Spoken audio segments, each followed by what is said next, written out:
Bismillahirrahmanirrahim. Assalamualaikum warahmatullahi wabarakatuh. Baiklah kawan-kawan, rekan-rekan sekalian, hari ini saya berkesempatan untuk memaparkan secara singkat tentang pemikiran pendidikan Jamal al-Din al-Afghani, Muhammad Abduh, dan Rashid al-Rida. Pemaparan ini saya presentasikan dalam rangka untuk memenuhi tugas individu pada mata kuliah pemikiran pendidikan Islam yang diampu oleh Bapak dosen Dr. Jafar Magister Agama. Nah, alhamdulillah makalah ini bisa diselesaikan pada akhirnya. Meskipun begitu, masih banyak terdapat kesalahan-kesalahan. Oleh karena itu, kritik dan saran Bapak Ibu sangat kami butuhkan demi kesempurnaan makalah ini. Langsung saja, saya akan langsung memaparkan bagaimana pemikiran pendidikan Islam menurut Jamal al-Din al-Afghani, Muhammad Abduh, dan Rashid al-Rida. Yang pertama yaitu pemikiran Jamal al-Din al-Afghani. Al-Afghani ialah salah satu tokoh ataupun figur Salafi Sufi yang ada di abad modern. Walaupun beliau adalah Salafi Sufi, dia mempunyai peranan yang berarti dalam pembaruan pemikiran. Kegiatan serta pergerakannya di dalam dunia pemikiran sosial politik menjadikannya diketahui oleh banyak golongan. Tidak cuma itu, pemikirannya sanggup menghipnotis sebagian pemikir setelahnya. Dengan itu pula dia sanggup melahirkan banyak pemikir yang berpengaruh di golongan muslim. Salah satunya yang juga akan kita bahas pada makalah ini yaitu muridnya Muhammad Abduh. Muhammad Abduh, banyak pertemuan Jamal al-Din dan Muhammad Abduh memberikan banyak kesempatan kepada Jamal untuk kegiatan politiknya agar terbebas dari kolonialisme yang pada saat itu sedang diusahakan oleh Inggris. Dengan muridnya tersebut, dia menerbitkan majalah yang diberi nama Al-Urwa Al-Wusqa. Majalah tersebut cuma terbit dalam 18 volume, yang setelah itu tidak diizinkan lagi terbit, oleh karena majalah ini bisa membahayakan kepentingan kolonialisme dan imperialisme pada masa itu.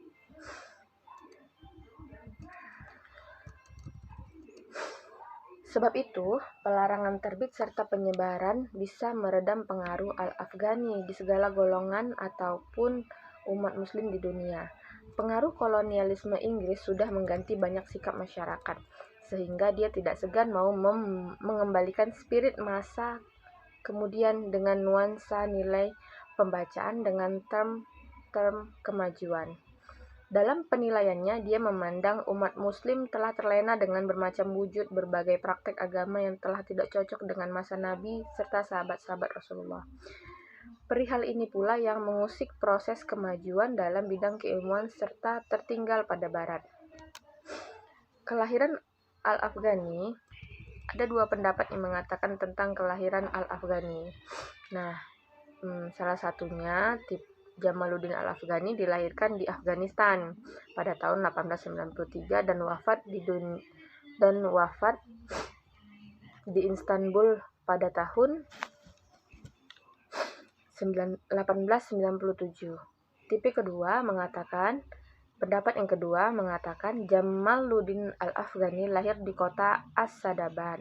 Untuk orang Iran, mayoritas menyebut Jamaluddin al-Afghani dengan sebutan Al-Asabadi, bukan Al-Afghani. Meski dunia sudah terlanjur mengenalnya, sebagaimana pula yang dikehendaki yang bersangkutan sendiri dengan istilah Al-Afghani. Nah, jadi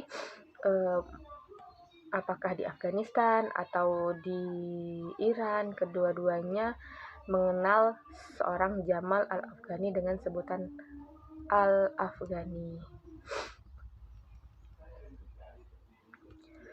Sejak muda, dia telah bergelut di berbagai macam bidang keilmuan, baik filsafat, teologi, maupun tasawuf. Dengan banyaknya pengetahuan yang ia miliki, dia pernah menjadi penasehat di Afghanistan. Perihal demikian tidak berlangsung lama, sebab pendudukan orang-orang Inggris pada waktu itu menjadikan dirinya menjauhi hal-hal yang kurang diidamkan.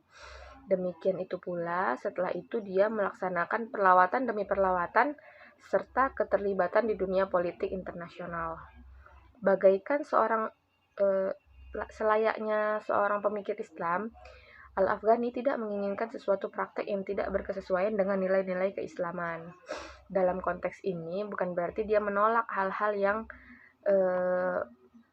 dalam hal-hal yang kebarat-baratan, melainkan dia fokus pada bagaimana umat muslim bersatu untuk mengusir bangsa asing dari negeri mereka. Karena aplikasi kolonialisme serta imperialisme adalah metode yang tidak cocok menurutnya dengan nilai-nilai keislaman yang menjunjung tinggi asas-asas kemerdekaan sebagaimana yang dijalankan oleh Nabi Muhammad SAW.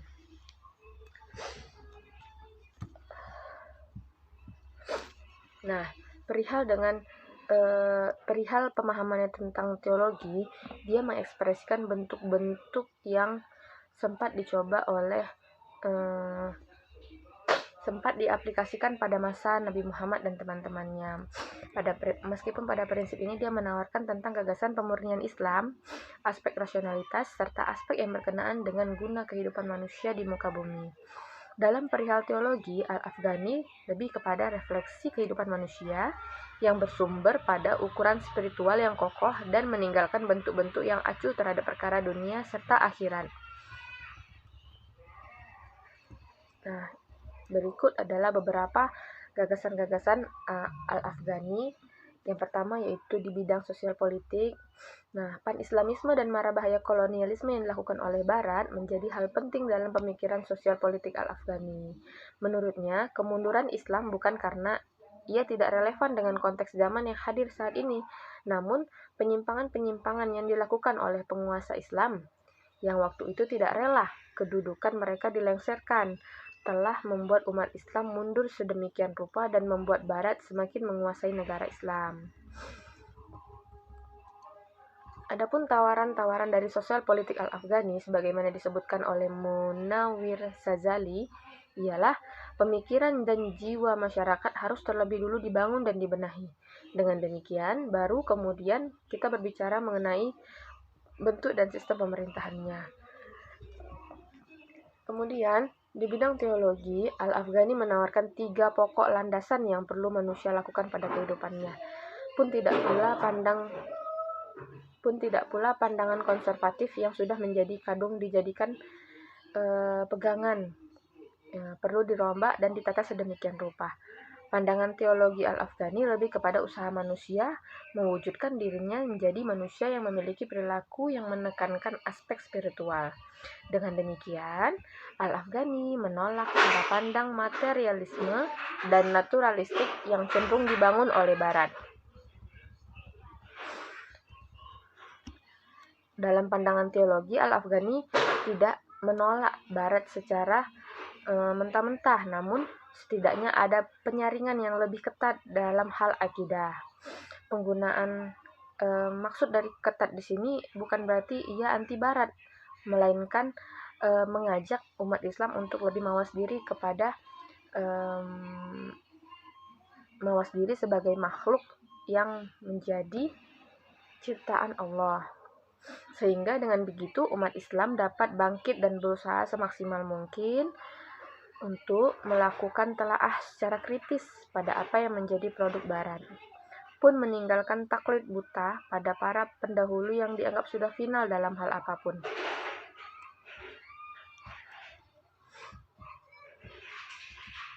Nah, pemikiran Al-Afghani merupakan sintesa bagi keberlangsungan umat Islam di dunia.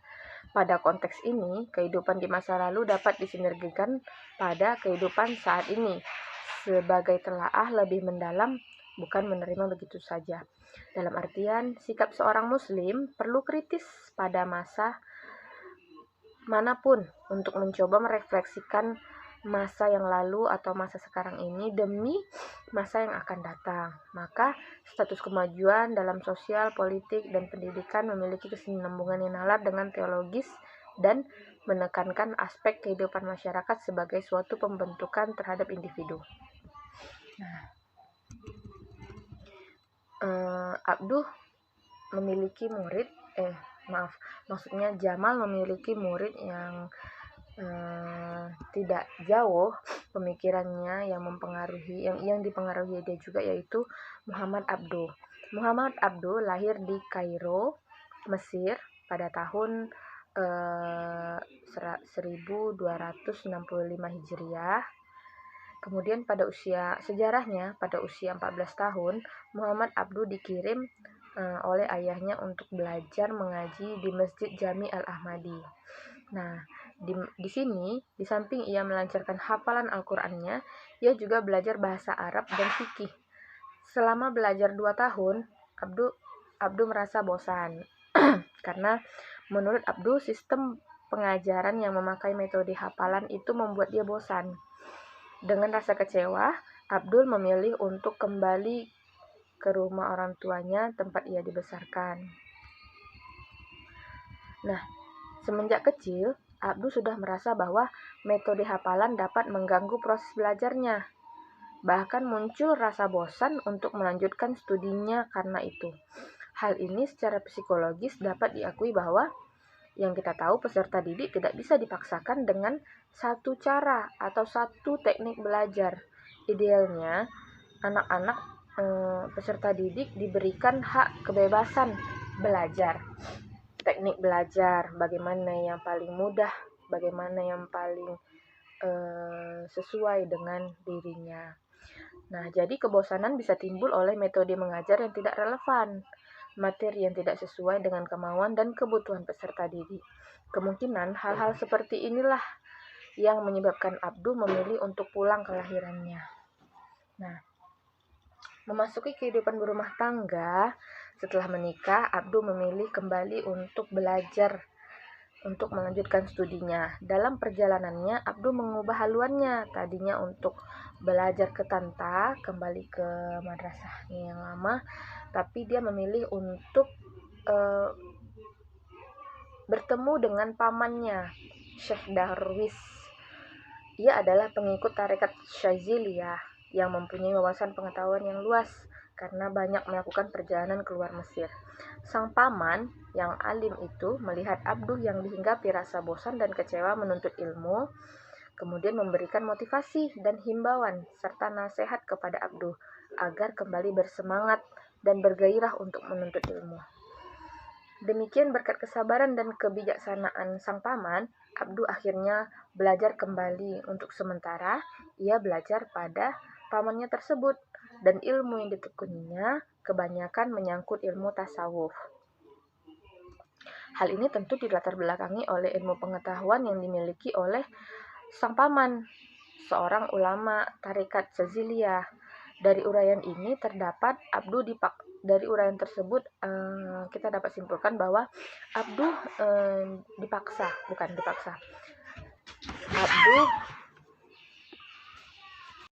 dari uraian tersebut kita dapat simpulkan bahwa sang ayah menyeru anaknya untuk belajar. Namun seruan tersebut tidak menjadikannya kembali ke sekolah tersebut, tapi tetap belajar meskipun belajar dengan pamannya.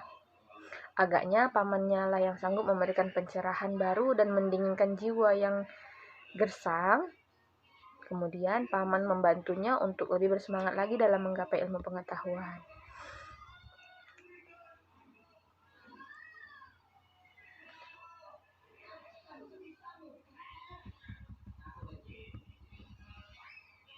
Nah, sebagai seorang pembaru atau modernis, ide dan pemikiran Abduh mencangkup beberapa bidang. Menurut Jarnawi, pemikiran Abduh meliputi segi politik, segi sosial kemasyarakatan, pendidikan, dan teologi dan hukum Islam. Walaupun pemikirannya mencakup berbagai bidang, namun bila dilihat dalam menggagas ide-ide pembaruannya, Abduh lebih menitik beratkan pada bidang pendidikan. Di antara pemikiran Abdu tentang pendidikan dapat dilihat dari berbagai penjelasan sebagai berikut.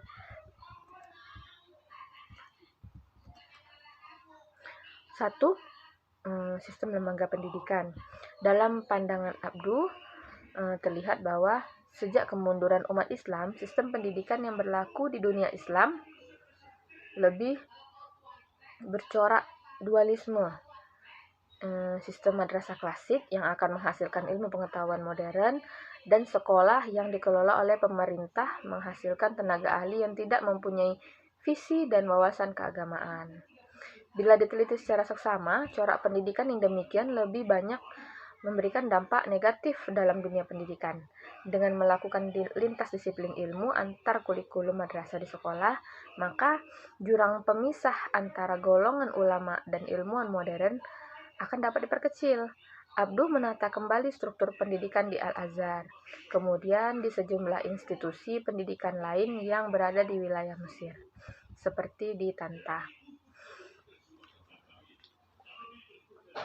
Ia berharap melalui upayanya melakukan pembaruan di lembaga pendidikan Al-Azhar, maka pendidikan di dunia Islam akan mengikuti. Sebab menurut pertimbangannya, Al-Azhar adalah simbol atau lambang dari model pendidikan Islam di Mesir secara khusus dan pusat pendidikan Islam secara umum. Kurikulum sekolah dasar. Abdu berpendapat bahwa dasar pembentukan jiwa agama hendaknya sudah dimulai sejak masa kanak-kanak. Oleh karena itu, mata pelajaran agama hendaknya dijadikan sebagai inti semua pelajaran. Pandangan ini mengacu pada asumsi bahwa ajaran Islam merupakan dasar pembentukan jiwa dan pribadi Muslim. Dengan memiliki jiwa kepribadian Muslim, rakyat akan memiliki jiwa kebersamaan dan memiliki sikap nasionalisme untuk dapat mengembangkan sikap hidup yang lebih baik sekaligus dapat meraih kemajuan.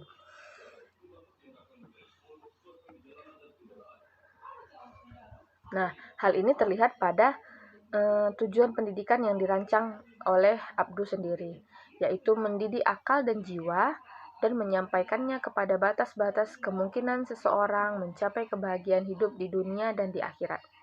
Di samping pendidikan akal, ia juga mementingkan pendidikan spiritual dengan tujuan agar lahir generasi yang mampu berpikir dan memiliki akhlakul karimah dan memiliki jiwa yang bersih. Tujuan yang demikian ia realisasikan dalam seperangkat kurikulum sejak tingkat SD, sejak tingkat dasar sampai ke tingkat perguruan tinggi. Nah, dari sini kita bisa simpulkan bahwasanya Abdu lebih menekankan kepada aspek pendidikan akhlak yang dimasukkan ke dalam semua materi pelajaran yang diajarkan. Aspek akhlak mesti termuat dalam kurikulum yang diajarkan, baik pada kurikulum ilmu sains maupun ilmu sosial. Hal ini bisa dikatakan Abdu telah memulai wacana integrasi ilmu pengetahuan, meskipun pada aspek nilai-nilai akhlak. Nah, kurikulum sekolah menengah dan kejuruan. Kurikulum pada tingkat menengah ini, Abdu mendirikan sekolah pemerintah untuk menghasilkan tenaga ahli dalam berbagai lapangan administrasi, militer, kesehatan, perindustrian, dan sebagainya. Di samping itu, di madrasah-madrasah yang berada di bawah naungan Al-Azhar, Abdu mengajarkan ilmu mantik, filsafat, dan tauhid yang sebelumnya tidak boleh diajarkan karena dianggap haram dan terlarang. Kemudian, kurikulum perguruan tinggi sebagai pengaruh alur pemikiran Mu'tazilah, Abdu sudah berupaya merancang kurikulum perguruan tinggi di Al-Azhar yang disesuaikan dengan kebutuhan masyarakat pada masa itu. Dalam hal ini ia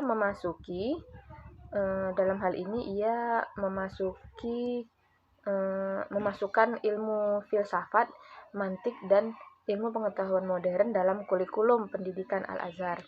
Upaya ini dilakukan agar output dari perguruan tinggi tersebut dapat menjadi ulama yang modern. Untuk aljabar, ilmu ukur, dan ilmu bumi ke dalam kurikulum dapat diharapkan menjadi cendekiawan Muslim agar umat Islam dapat menguasai teknologi seperti yang terjadi di Barat. Nah, dari sini terlihat bahwa pembaharuan Muhammad Abduh tentang resistansi lembaga-lembaga pendidikan tinggi Islam semacam Al-Azhar terhadap gagasan pembaruan pendidikan sangat tinggi. Para ulama konservatif yang mendominasi Al-Azhar menolak sejumlah gagasan pembaruan pendidikan yang ditawarkan dan ingin menetapkan tokoh semacam Rifah Al-Tahtawi. Bahkan Muhammad Abduh dalam posisi sebagai anggota Majelis Tinggi Al-Azhar hanya mampu secara parsial melakukan pembaruan terhadap Al-Azhar dengan memasukkan mata kuliah matematika, aljabar, ilmu ukur, dan ilmu bumi ke dalam kurikulum. Tapi pembaruan ini dibatalkan.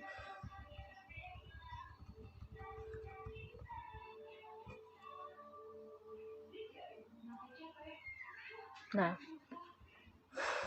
pemikiran Rashid Al-Ridha. Nama lengkap dari Rashid Al-Ridha adalah Syekh Syed Muhammad Rashid Ridha. Pemikir dan ulama pembaru dalam Islam di Mesir pada awal abad ke-20. Beliau dilahirkan dan dibesarkan di lingkungan keluarga terhormat dan taat beragama. Ada riwayat yang mengatakan bahwa Rashid Ridha berasal dari keturunan Husain bin Ali bin Abi Thalib. Nah, itulah sebabnya ia memakai nama Syed dalam namanya.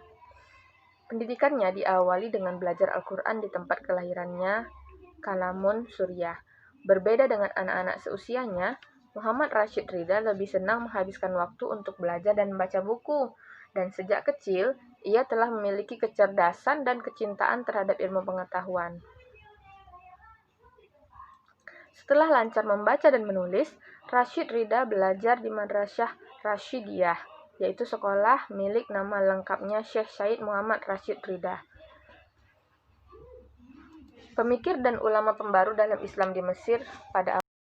Setelah lancar membaca dan menulis, Rashid Al-Ridha belajar di Madrasah Al-Rashidiyah, yaitu sekolah pemerintah di kota Tripoli. Di madrasah ini ia mempelajari ilmu bumi, ilmu berhitung, dan ilmu bahasa, serta ilmu-ilmu agama. Di madrasah ini ia hanya belajar setahun saja, karena ternyata madrasah itu khusus diperuntukkan bagi mereka yang ingin menjadi pegawai pemerintah. Sedangkan ia tidak berminat mengabdi kepada pemerintah. Kelihatannya Muhammad Rashid Ridha sejak kecil sudah cerdas memilih jurusan studinya, di mana ia tidak berminat untuk mengabdi kepada pemerintahan. Lagi pula, menurutnya madrasah ini bukanlah sekolah yang berkualitas, baik segi materi yang diajarkan maupun sistem pendidikannya. Ketika Rashid Ridha berumur 18 tahun, ia kembali melanjutkan studinya dan sekolah yang dipilihnya adalah Madrasah Al-Wataniyah Al-Islamiyah yang didirikan oleh Syekh Husain Al-Jiz. Di sekolah ini jauh lebih maju pendidikannya dibandingkan dengan Madrasah Al-Rashidiyah sebelumnya. Di sini ia belajar ilmu mantik, matematika, filsafat, dan ilmu agama. Gurunya, Syekh Husain, dikenal sebagai seorang yang banyak berjasa dalam menumbuhkan semangat ilmiah dan ide-ide pembaharuan dalam diri Rashid kelak. Selain menekuni pelajaran di madrasah ini, ia juga tekun mengikuti berita perkembangan dunia Islam melalui surat kabar Al-Urawah Al-Wusqa. Surat kabar berbahasa Arab yang dipimpin oleh Jamaluddin Al-Afghani dan Muhammad Abduh diterbitkan di pengasingan mereka di Paris. Melalui surat kabar ini, Rashid Ridha mengenal gagasan dua tokoh pembaru yang sangat dikaguminya.